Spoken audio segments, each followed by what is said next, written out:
There was no nation that had a clearer motive to destroy the pipelines than the United States. Only the United States had the means, the motive, and the opportunity to destroy this vital infrastructure. Ultimately, this is also a tremendous opportunity. It's a tremendous opportunity to once and for all remove the dependence on Russian energy, and thus to take away from Vladimir Putin the weaponization of energy as a means of advancing his imperial designs. That's very significant, and that offers tremendous strategic opportunity for the years to come. President Biden publicly declared his intention to destroy Nord Stream 2 back on February 7th. He was speaking at a joint news conference with German Chancellor Olaf Scholz, and Biden said, if Russia invades, that means tanks or troops crossing the border of Ukraine again. Then there will be no longer a Nord Stream 2. We will bring an end to it. And she asked incredulously, but how will you do that exactly, since the project is in Germany's control? And Biden responded, we will, I promise you, we'll be able to do it. This was quite a shocking thing to say, that even though it was a German pipeline, Germany being probably our closest ally, military ally in the world, and here's Biden saying we're going to destroy the Nord Stream 2 pipeline, and you have the chancellor, the head of the nation that has spent many years and fortunes to construct this thing, which will have an incredibly positive impact on the nation of Germany. And yet he's standing there silent as President Biden is saying, in effect, that if Russia comes across the border, that he will destroy Nord Stream 2 pipeline. In law, a comment like the one made by President Biden is what is known as a party admission. It's admissible in evidence as a party admission in a trial. So we have an admission from the president, we have the opportunity, we have the means, we have an incredibly strong motive.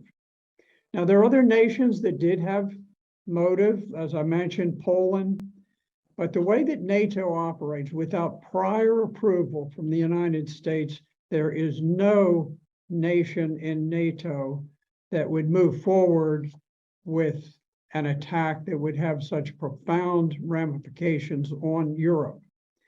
Remember, NATO is essentially a creation of the United States.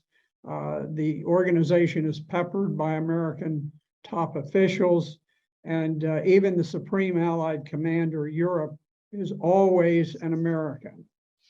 So I do not believe that any nation would carry out an attack of this sort without the prior permission of the United States. I just look at the likelihood. I've dealt with thousands of criminal cases, and typically you'll call in criminal investigation division, the police, the FBI, the British bobbies, and you review the evidence, and I would often comment, because I would have these gathered around me, and I'd say, okay, looking at this, I've got a hunch this is where we need to look. And in most cases, I was correct. In this case, my hunch is the United States did it. The motive for it is quite clear.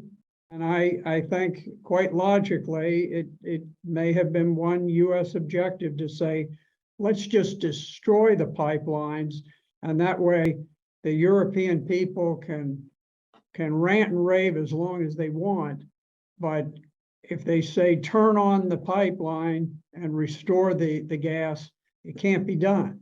And so it takes some of the steam out of the protest movements. Now, anybody who thinks the CIA would not do something of this nature simply does not understand the CIA. They don't function in the best interest of the American people. Their aim is to serve the boys from Davos, as I call them, groups like the World Economic Forum and all the other globalist organizations that are linked together and have enormous profits at stake in these wars. By breaking up Ukraine, by creating the war situation and knocking the socks off of the Ukrainian economy through the war, they're in the process right now of rushing in to buy up state-owned properties of Ukraine and buying them up at a nickel on the dollar. The Ukrainian people are impoverished. Outside globalists, oligarchs have the money. They're buying things on a fire sale. They want to do the same thing with Russia. And so I am most uneasy that the Central Intelligence Agency, DOD, and the State Department have coordinated to destroy those pipelines. Like I say, that's speculation, but I think it's a pretty good guess. As winter approaches, the people of Europe are beginning to wake up. And I hope that they realize they've been taken on a wild venture that is not only murderous for the Ukrainian and the Russian people, but it's suicidal for at least the economy of Europe. And I hope that the American people will also begin to recognize that, like so many of these military endeavors, this was a setup from the beginning.